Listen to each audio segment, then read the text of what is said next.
오늘은 우리가 에스겔서를 살펴보겠습니다. 이제 남유다가 멸망하는 그 길에 접어들었고 오늘 선지자 에스겔이 오늘 하나님의 말씀을 통해서 말씀을 기록하고 있습니다. 오늘 에스겔은 바벨론 포로로 2차 바벨론 포로로 잡혀간 제사장입니다. 그래서 예루살렘이 아니라 바벨론이라고 하는 땅에서 이 에스겔서를 어, 적고 있죠. 배경은 여호야긴, 우리 오늘 1장 1절에 보면 여호야긴 1장 2절이죠. 여호야긴이라고 하는 왕 오는째에 이제 에스겔이 하나님의 첫 말씀을 받게 됩니다. 그래서 여호야긴에서 나라가 멸망하는 시드기야 왕까지의 사역을 하고 있는 선지자입니다. 하나님께서는 계속해서 지속적으로 남유다의 멸망을 막기 위해서 선지자들을 보내게 되죠. 스바냐, 하박국, 예레미야, 이제 에스겔 선지자까지. 근데 이제 에스겔 선지자는 예루살렘 땅이 아니라 바벨론 땅에서 쓰임을 받습니다. 근데 에스겔 선지자의 말씀은 이 남유다가 멸망해야지만이 새로운 새싹이 트게 되고 회복되게 된다라는 말씀입니다. 어, 우리가 바벨론 포로가 에스겔 때는 2차 포로로 잡혀갔을 때요. 근데 잘 한번 살펴보면 바벨론이 남유다에 들어와서 1차 포로는 그래 볼모 형태로 잡혀가죠. BC 606년 여호야긴 제3년 때 느부갓네살이 포로로 잡아가는데 우리가 잘 아는 다니엘과 세 친구가 거기에 포함되어 있고요. 그리고 2차 포로로 와서 BC 597년에 이제 2차 포로로 잡아가는데 오늘 여호야긴 왕과 에스겔이 그게 포함되어 있습니다. 그리고 나서 이 여호야긴 대신 이제 그 바벨론에서 세우는 새로운 왕 시드기야 왕을 세웁니다. 우리가 오늘 예레미야 37장을 통해서 봤죠. 시드기야 왕이 이제 바벨론의 왕으로 새로 세우게 됩니다. 그리고 나서 이제 마지막 3차 포로는 이제 남유다가 멸망당하고 정말 남아있는 자 그들만 잡혀가게 되죠. 그래서 남유다가 BC 586년에 멸망하게 됩니다. 에스겔의 두 가지 크게 키워드는 두 가지입니다. 첫 번째, 하나님께서 진노하고 계십니다. 그리고 두 번째, 그런 진노가 끝날 때쯤 회복을 꿈꾸시는 하나님이에요. 그럼 진노는 왜 하죠? 우리가 화를 왜 내죠?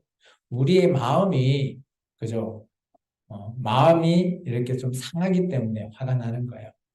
그래서 오늘 에스겔은 총 두 번의 사명을 받습니다. 파수꾼 사명을 받는데요. 첫 번째 1차 사명 같이 한번 읽어볼까요? 임박한 예루살렘과 열방의 멸망을 이루시는 분이 하나님이신을 알게 하게 하는 게 에스겔의 첫 번째 사명이에요. 그래서 바벨론에 있지만 예루살렘에서 일어나는 모든 일을 하나님이 보여주십니다. 어떻게 해요? 우리의 머리채를 잡고 끌고 데리고 가서 시공간을 초월해서 그 당시 예루살렘에 일어나는 일을 보여줘요. 그리고 2차 사명이 있습니다. 같이 읽어볼게요. 온전히 회개한 자와 가나안 땅에서 나라를 다시 시작하고 싶다. 그게 하나님의 2차 사명이에요. 그래서 새롭게 나중에 언젠가는 하나님이 꿈꾸는 그 성전에서 새롭게 시작하고자 하는 그것이 두 번째 사명입니다. 에스겔은 바로 마음으로 표현할 수 있습니다. 왜냐하면 이 마음이 정말 상해버리고 또 마음이 우리가 이런 표현을 쓰죠. 그 사람이 싫으면 이제 물 건너갔다고. 우리 마음이 물 건너갔다. 그래서 하나님은 상한 마음, 그리고 백성은 하나님 말을 듣지 않고 굳은 마음으로 하나님을 떠나버리죠. 이게 서로 간에 각자 부부의 관계이지만 하나님과 이스라엘 백성이 서로 간에 마음이 맞지 않고 돌아져 버리는 정말 상처만 있는 그런 마음을 포함하고 있는 게 바로 에스겔의 진노의 원인이 되는 이유를 설명하고 있습니다. 에스겔 2장 4절에 이런 마음의 표현이 이렇게 되어 있습니다. 같이 읽어볼까요? 이 자손은 얼굴이 뻔뻔하고 마음이 굳은 자니라. 이 백성은 하나님의 백성이죠. 하나님이 부부로 얘기했던 이스라엘 민족을 얘기합니다. 그리고 나중에 회복이 될 때 하나님은 또 이렇게 얘기합니다. 에스겔 36장 26절입니다. 같이 읽습니다. 또 새 영을 너희 속에 두고 새 마음을 너희에게 주되 너희 육신에서 굳은 마음을 제거하고 부드러운 마음을 줄 것이며. 하나님께서 이전에 멸망할 때 그때의 이 백성의 뻔뻔하고 굳어있는 마음, 이 마음으로는 안 된다라는 거죠. 그것을 제거해버리고 새로운 마음, 부드러운 마음을 주겠다. 오늘 이제 교회를 보면 새로운 언약을 통해 예수님의 언약을 통해서 새롭게 시작하겠다라는 것을 말하고 있죠. 에스겔의 사역은 총 한 7가지 정도 우리가 볼 수 있습니다. 첫 번째, 에스겔은 우리가 제가 좀 전에 봤지만 2차 포로로 잡혀간 제사장입니다. 그리고 에스겔이라고 하는 이름은 하나님께서 네 얼굴을 강하게 하신다라는 표현을 가지고 있습니다. 이 이유가 뭔가 하면 에스겔이 여러 가지의 퍼포먼스를 하게 돼요. 그래서 그런 부분에 있어서 강하게 하신다는 뜻을 갖고 있고요. 그리고 우리가 좀 전에 봤던 에스겔이 2번의 소명을 가지고 있죠. 에스겔서 3장 17절과 33장 7절입니다. 한번 찾아볼까요? 에스겔서 3장 17절 제가 읽어드릴게요. 인자야, 내가 너를 이스라엘 족속의 파수꾼으로 세웠으니 너는 내 입의 말을 듣고 나를 대신하여 그들을 깨우치라. 파수꾼의 사역으로 하나님께서 사명을 주셨습니다. 그리고 에스겔서 33장 7절에는 하나님께서 회복시킬 이스라엘을 준비하고 있을 때 그때 2번째 하나님께서 파수꾼의 사명을 줍니다. 제가 읽어드립니다. 인자야, 내가 너를 이스라엘 족속의 파수꾼으로 삼음이 이와 같으니라. 그런즉 너는 내 입의 말을 듣고 나를 대신하여 그들에게 경고할지어다. 그래서 2번의 소명, 사명을 가지고 있습니다. 그리고 에스겔을 보면 여러 가지의 퍼포먼스를 하게 됩니다. 그건 조금 이따가 우리가 살펴볼 거예요. 이 퍼포먼스를 왜 하냐? 그것은 나라가 멸망당하고 포로로 잡혀가고 이런 부분의 퍼포먼스를 하는 겁니다. 그리고 하나님께서 진노를 하신 원인, 그리고 하나님의 소원, 이게 딱 어떻게 보면 에스겔서가 한 권 52권으로 되어 있지만 딱 반이 나눠져 있다 이렇게 보시면 됩니다.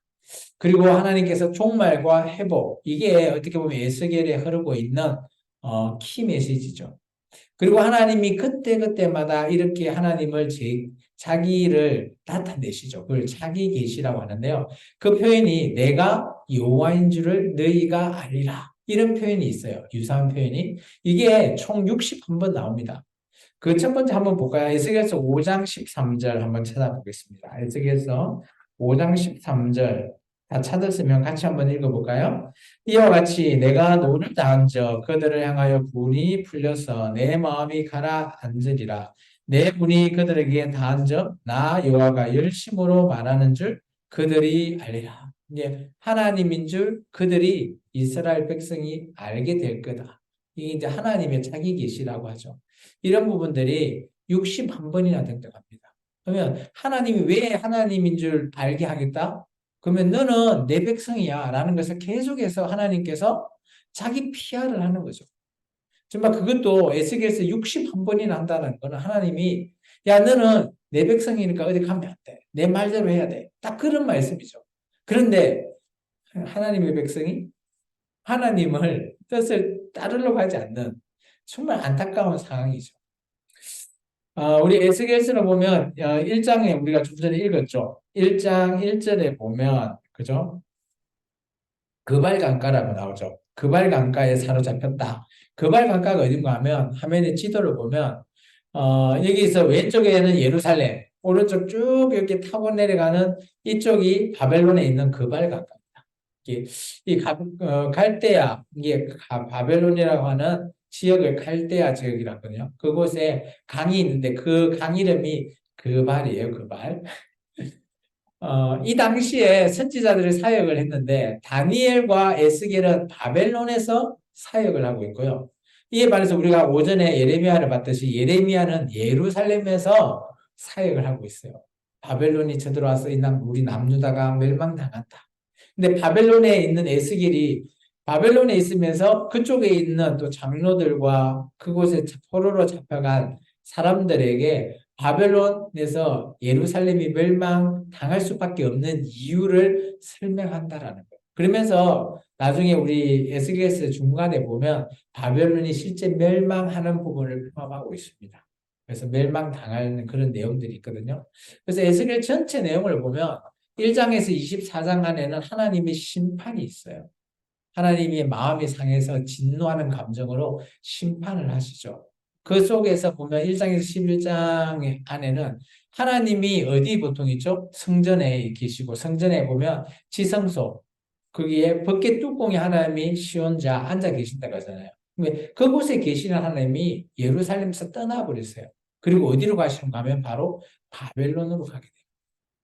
그리고 나서 이제 하나님의 심판이 선언되고 결국은 남유다도 멸망당하고 이에 반해서 25장에서 32장에 가면 이웃 나라 열방들도 나라들도 심판을 예언하고 있어요. 여기까지 해서 하나님의 1차 어떻게 보면 에스겔의 소명이 끝나게 되고요. 그리고 33장부터 48장은 이 예루살렘을 새롭게 회복하고 또 이 백성을 새롭게 회복해서 다시 그곳으로 보내겠다는 거죠. 우리 그런 거 알죠? 생기야 하면 그런 마름뼈가 바로 이스라엘 회복을 얘기하는 거예요. 그것이 오늘 에스겔서에 포함되어 있습니다. 그리고 마지막에는 다시 성전을 떠난 하나님이 성전에 돌아오는 그런 형태로 에스겔이 본 성전에서 하나님과 영원히 함께하는 그런 나라, 하나님의 나라를 꿈꾸는 그런 에스겔서가 포함되어 있습니다. 에스겔서를 상세하게 보면 그렇죠. 우리가 1차 소명을 3장에서 받게 되고요. 그리고 나서 여러 가지 임박한 예루살렘에 대한 멸망에 대한 예고와 이런 것들을 퍼포먼스로 하게 됩니다. 그 중에서 이제 우리 이제 여러 가지 퍼포먼스가 이제 4장부터 이렇게 나오게 되는데요. 이제 그런 것 중에 4장에 우리 한번 가볼까요? 4장에 보시면 하나님께서 토판을 세우게 합니다. 일정에. 그리고 성읍을 이렇게 흙으로 쌓게 하고. 그죠? 이것이 이제 이스라엘 나라를 둘러싸고 나라가 멸망하게 되는 그런 예언을 얘기하고 있고, 그리고 이제 저 중간중간에 음식물을 타라서 먹게 하는 그런 부분들도 나오고요. 또 5장에 보면 수염틀을 깎아서 3분의 1씩 놔두고 뭐 칼로도 치고 불로도 태우고 그런 것들이 다 퍼포먼스를 할 수 있게끔 하십니다. 근데 이제 이런 여러 가지의 퍼포먼스 하는데 가장 하나님 보시기에 너무 악하다라는 것이 오늘 하나님께서 예루살렘에서 우상 숭배하는 부분을 하나님께서 특히 에스겔을 머리채 잡고 가서 그 당시에 예루살렘이 어떤 행위를 하고 있는지를 보여주시는 장면이 나옵니다. 그게 8장이죠. 8장을 우리가 한번 가보겠습니다. 8장에 가보시면 8장 1장부터 시작해서 보면 우리 5절 나옵니다. 5절. 8장 5절 같이 한번 읽어보겠습니다. 그가 내게 이르시되 인자야 이제 너는 눈을 들어 북쪽을 바라보라 하시기로 내가 눈을 들어 북쪽을 바라보니 제단문 여기 북쪽에 질투의 우상이 있더라. 이 질투의 우상이 어디 있는가 하면 하나님의 성전 안에 있는 거예요. 이렇게 예루살렘 북편에 투기, 질투의 우상을 세워놔요. 근데 이거로 끝나는 게 아닙니다. 보시면 에스겔서 8장 7절 한번 읽어볼까요? 또 그가 나를 이끌고 뜰문에 이르시되 내가 번쩍 탐에 구멍이 났다. 이 구멍이 났다는 게 어떤 내용인가 하면 앞으로 이 성문, 이 예루살렘이 구멍 난 것처럼 뚫려버리겠다는 걸 얘기하죠. 그리고 에스겔서 8장 9절에서 12절에 보면 10절 내용을 한번 볼게요. 여기에 벽에다가 온갖 무늬의 낙서가 되어 있어요. 봅니다. 10절 내가 들어가 보니 각양곤충과 가증한 짐승과 이스라엘 족속의 모든 무상을 그 사방벽에 그렸다. 그리고 여기 보시면 벽에 우상을 막 그리고 나서 뭘 하는가 하면 11절에 보면 항로를 들고 항로가 구름같이 올라가는 이 기도를 하는 거잖아요. 기도를 하는. 근데 그것을 하나님께 하는 게 아니라 우상하게 벽에 그리는 우상하게 한다는. 그리고 이 당시에 이제 예루살렘에 있는 여인들은 또 애곡을 한답니다. 이 나라가 멸망해서 애국을 하는 게 아니라 놀랍게도 우상인 담무스를 위해서 애국을 한다네요. 14절 같이 한번 읽어볼까요? 그가 또 나를 데리고 여호와의 전으로 들어가는 북문에 이르기로 보니 거기에 여인들이 앉아 담무스를 위하여 애곡하더라. 담무스는 우상이거든요. 그래서 보면 여인들이 하나님 우리가 멸망당해서 뭐 하면서 옷을 찢거나 그런 회개가 아니라 단무스를 위해서 단무스라고 하는 신이 이게 겨울과 뭐 여름을 봤을 때 해가 길어지고 해가 짧아지고 뭐 그럴 때마다 이 단무스가 겨울에 있는 그런 게 짧아지니까 그걸 위해서 우상을 위해서 기도하는 그런 여인들의 모습. 그리고 놀라운 거는 그죠? 어, 여호와의 성전에서 기도하는데 성전을 바라보면서 하는 게 아니라 성전에 등지고 그죠? 태양을 위해서 경배한답니다. 8장 16절입니다. 같이 읽어보겠습니다. 그가 또 나를 데리고 여호와의 성전 안뜰에 들어가시니라. 보라 여호와의 성전 문 곧 현관과 제단 사이에는 약 25명이 여호와의 성전을 등지고 낯을 동쪽으로 향하여 동쪽 태양에게 예배하더라. 이게 태양신을 위해서 예배하는 거예요. 이게 어디서 한다고요? 하나님의 성전에서. 쉽게 말하면 이 예배당에서 불상을 세워놓고 또 또 시간이 되면 뭐 알라한테 기도한다 하면서 절하고 그렇게 하고 있는 거랑 똑같은 거죠. 어떻게 보면. 이 하나님이 이런 모습을 보면 어때요? 마음이 상하겠어요? 안 상하겠어요? 상할 수밖에 없는 거죠. 그러면서 하나님께서 이렇게 얘기합니다. 천사를 통해서 이제 내 백성을 택하겠다는 거예요. 그걸 뭐로 택한다고요? 천사를 통해서 인을 치게 한답니다. 그게 우리 에스겔 9장 4절입니다. 같이 읽어볼까요? 여호와께서 이르시되 너는 예루살렘 성읍 중에 순행하여 그 가운데서 행하는 모든 가증한 일로 말미암아 탄식하며 우는 자의 이마에 표를 그리라. 이 표를 왜 그리는가 하면 이 자가 이제 내가 택한 자니까 내가 구원해 주겠다라는 거예요. 천사의 인침 사건은 에스겔 9장과 계시록 7장에 등장합니다. 에스겔 9장은 예루살렘에 있는 하나님의 택함 받은 자, 그리고 계시록 7장은 온 세상에 있는 하나님의 택함 받은 자예요. 계시록 7장에는 이렇게 돼 있죠. 내 천사를 향하여 큰 소리로 외쳐 이르되 우리가 우리 하나님의 종들의 이마에 인친다라는 거예요. 그러면 나중에 왜 인을 치는가 하면 대접 사건에 보면 인침받지 않는 자는 그 대접 사건에 나오는 많은 그런 황충 이런 거에 고통을 당한다. 이게 하나님께서 천사를 통해 인치는 사건은 어떤 일이 이루어진다? 하나님 백성을 택한다라는 것도 있고요. 그 이후에 예루살렘이 멸망당하고 오늘 계시록 7장은 온 나라가 멸망당할 거라는 것을 예언하고 있는 겁니다. 그리고 여기 이제 또 하나님께서 이 딸을 심판하겠다라고 합니다. 그래서 심판의 칼을 준다랍니다. 21장에 한번 가볼까요? 21장 11절 말씀 같이 한번 읽어보겠습니다. 그 칼에 손을 잡아 쓸만하도록 빛나게 하되 죽이는 자의 손에 넘기기 위하여 날카롭게도 빛나게도 하였도다 하셨다 하라. 이게 하나님의 심판의 칼인데 이 심판의 칼이 누군지 하면 바벨론 군대를 가리켜요. 그래서 우리 에스겔서 21장 한번 가보실래요? 에스겔서 21장 한번 보면 여호와의 칼인데 이게 심판의 칼이거든요. 그래서 20절, 이게 19절에 한번 봐보시면 21장 19절에 보면 인자야 너는 바벨론 왕의 칼이 올 두 길로 한 땅에 나오도록 그리랍니다. 이게 이 말이 뭔가 하면 바벨론에서 예루살렘 올 때 길 두 개를 그리래요.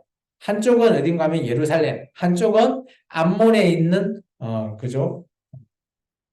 라빠라고 하는 성을 그리랍니다. 그리고 나서 이 바벨론 왕이 점을 칩니다. 점을 치는데 화살을 흔들고 또 희생제물의 관을 살펴보면서 점을 쳤는데 어디가 걸렸을까요?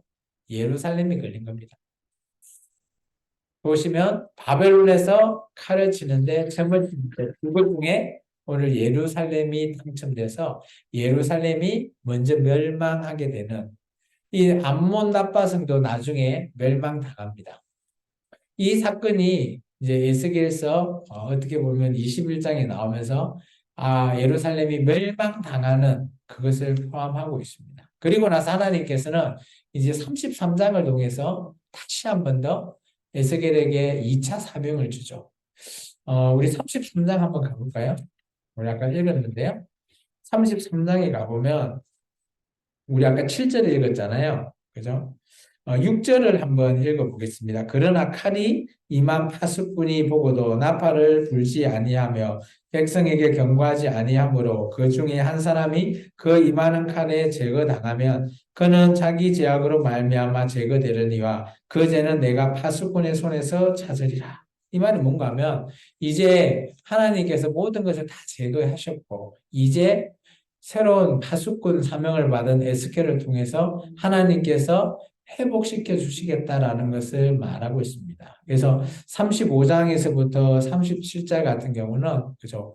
에돔이라고 하는 그 나라가 심판받을 수밖에 없는 이유를 얘기하고 있고 그리고 이제 예루살렘이 새롭게 회복될 것이라는 것을 말하고 있습니다.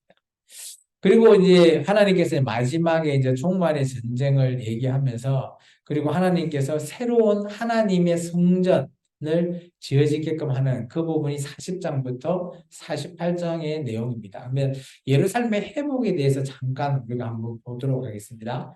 이 예루살렘의 회복은 크게 한 네 가지 정도 돼요. 우리 34절 한번 가보겠습니다. 23절에서부터 23절, 24절.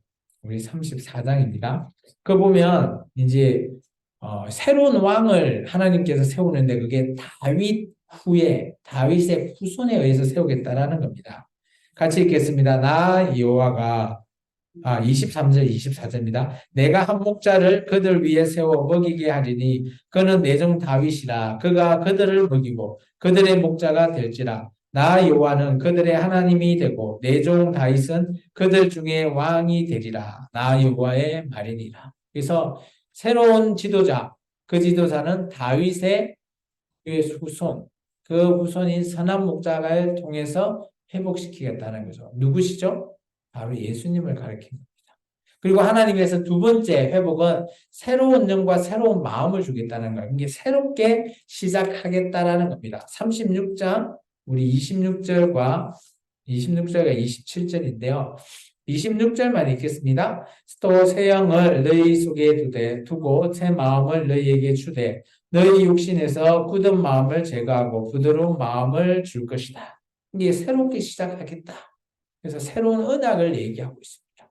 그리고 이스라엘이 이렇게 회복된다. 우리가 잘 알고 있는 생기야라고 하는 그 마름뼈 사건. 우리 37장 4절에서 6절인데요.